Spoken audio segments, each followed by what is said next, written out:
Manchester United is prepared to go into bidding wars with the biggest clubs in Europe for players they want. This is the Manchester United we know. One that does not chicken out of players just because it is reported this club is in the lead. What have you? Michael Olise, Joshua Zirkzee, and a little bit of a centre back.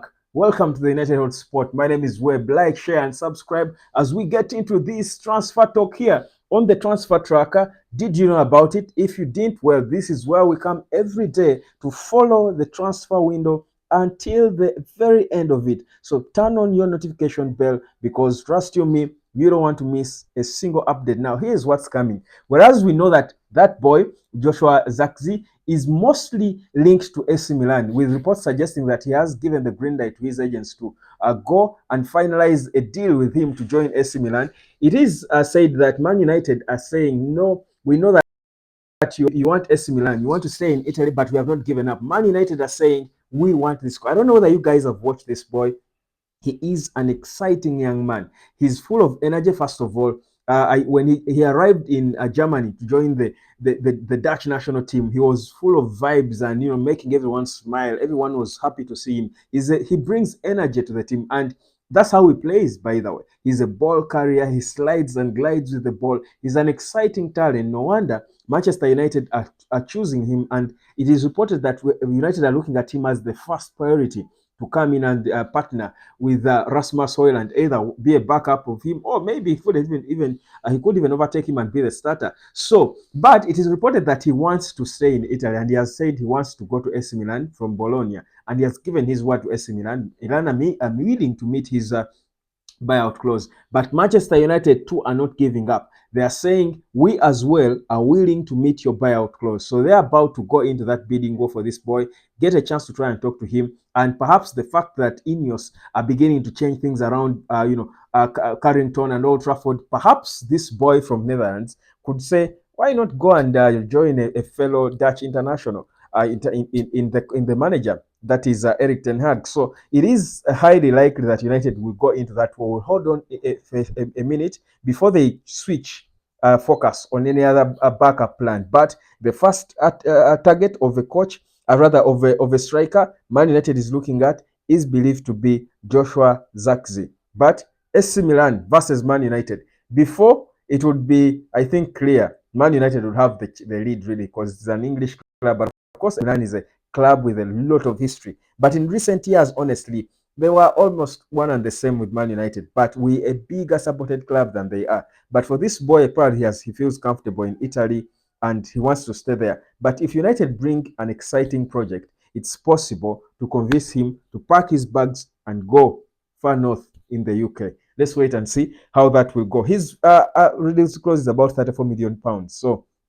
that's money Man United is willing to pay to get him. Now, away from that, Man United is willing to pay that amount of money. They are not willing to pay more than £40 million for Jared Branthwaite. As reports that are coming are saying that United has tabled a bid of £35 million for Jared Branthwaite, and they're still waiting for a response from Everton. Everton was still insisted on 70 million, but they have got to sell by the end of this month. So it is still a tricky situation. They are still monitoring him, but United are willing to pack their bags and leave. They are willing to drop the interest and move on to other players who we've been linked with. We've got so many players, especially in these centre-back departments that United is looking at. So the thing is, like Ineos said, in each department that they want to sign a player in, there are options. There is a first priority. Now, for a striker, it looks like now the first priority is Joshua Zirkzee. Then we've got Ivan Toney in there. Then, several others, in a particular order. Then you go to centre backs. Now, Jared Branthwaite is clearly there. You know that Todibo has been a long-term target for Manchester United. We are talking about Mathis de Ligt now. He's also emerging as an interest. So there are options. So Ineos are saying we are not going to be ripped off or in no department. We are doing the right thing. And now I feel like Ineos have given us back the allure that we had lost before, and that's why we see when your club is not attractive to players, you end up attracting them with money. That's why we've been overpaying for players and overpaying wages, signing crazy contracts where players are earning a lot of money.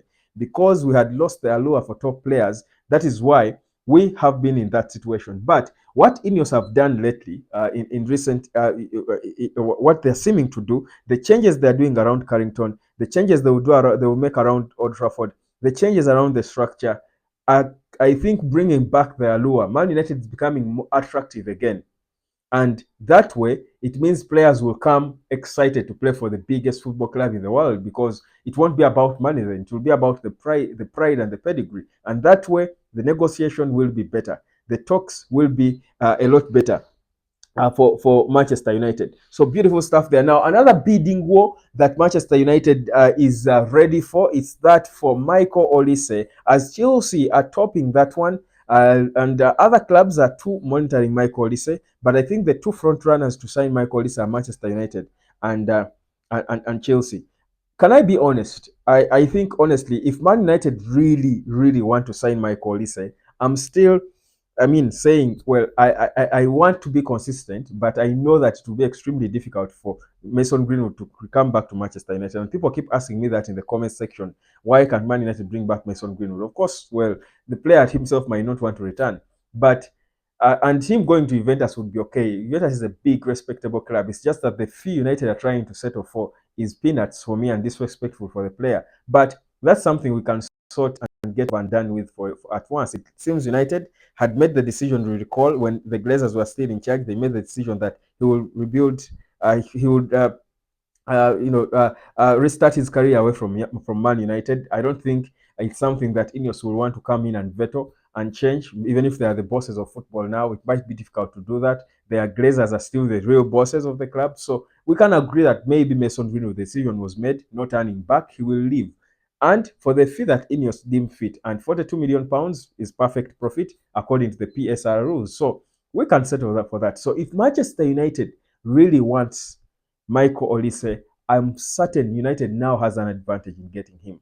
I feel like if Michael Olise joined Manchester United, he would be the poster boy. He would be the marquee signing for Manchester United. And I know there are so many other players we are linked with, from Joao Neves and what have you. But if Michael Olise was signed by Manchester United, he would clearly be the poster boy of the Ineos project. He would be the face of the club. He would be the star of all signings. He would be the big catch.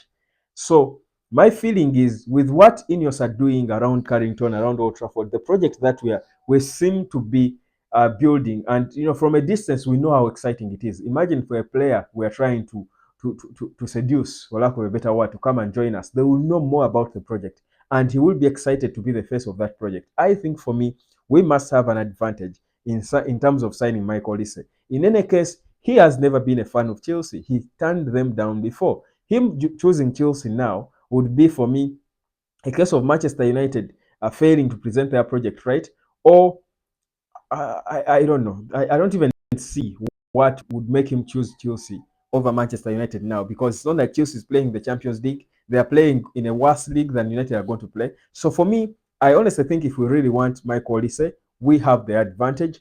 He might be the biggest, could be the biggest move. Maybe if he's afraid of the pressure. The only disquiet I've got personally with Michael Olise is he seems to be an injury prone player. That's one. But two, I have low key, and I will not have any basis to say this in terms of that this is what he has done. But reading between the lines, my gut, and I trust my gut, tells me he might be a bit of a character. His personality might not be up there. But of course, that's for the club to work on and improve. I hope he has got the right mentality to join a big club like Manchester United as the marquee star signing. The attention he will get, he will be the biggest star probably in global football. He will be the biggest star because United is the biggest club, and he will be the biggest signing for the biggest club. So will he have the mentality to keep his head down and play football with that stardom? Is he that personality? Is he that character? That's the little disquiet I would have. Plus the injury thing. Now, with the injuries, we've got a new medical team. I'm assuming we are changing things around. The £50 million, facelift of the Carrington training facilities, the men's senior team spaces is going to start with the gym, the nutrition, and whatever areas. So I am assuming, in terms of injuries, they've got solutions for that in the long term. So maybe the medical staff will do their job and ensure that we are not buying an injured player. But does he have the mentality, the personality to keep keep his up and play consistently for the biggest club without being carried away by the stardom? Mm, maybe, maybe not. We can't know. There's only one way to find out. But because it's going forward with Ineos, it's so important for us to sign players not just because of their football, not just because of their skill, but the mentality is everything, because your mentality is what will make you a Manchester United player. I love so far what I'm seeing with the kids like Kobe Maino, kids like Ganacho. They are keeping their heads down, they are humble, still playing football despite the stardom. So is it something we see in Michael Olise? Very important. My name is Webb. This is the United of Sport. Quick update there. Let me know whether you think Joshua Zirkzee is the chosen one, should be the striker we go for, and is it worth it going into that bidding war with AC Milan? If the player has expressed that he would love to join AC Milan, low key we are saying he's not interested in us. But you don't blame him. Before, it's not like before. Well, the project of Man United was not as exciting for any player. If you have better options, you will take them, and I wouldn't blame any player. I mean, I think we need to humble ourselves and know we are not the Manchester United we were before. But with the project we are seeing now that Ineos is building, would you think if we have a chance, we can go into that war and try to convince him to join us? Or should we just be proud and say he doesn't want us, let him go where he wants, and we go elsewhere? We are Manchester United. Let me know what you think in the comment section. My name is Webb. Like, share, and subscribe, and I'll catch you later. It is the transfer tracker here on the United Road Sport.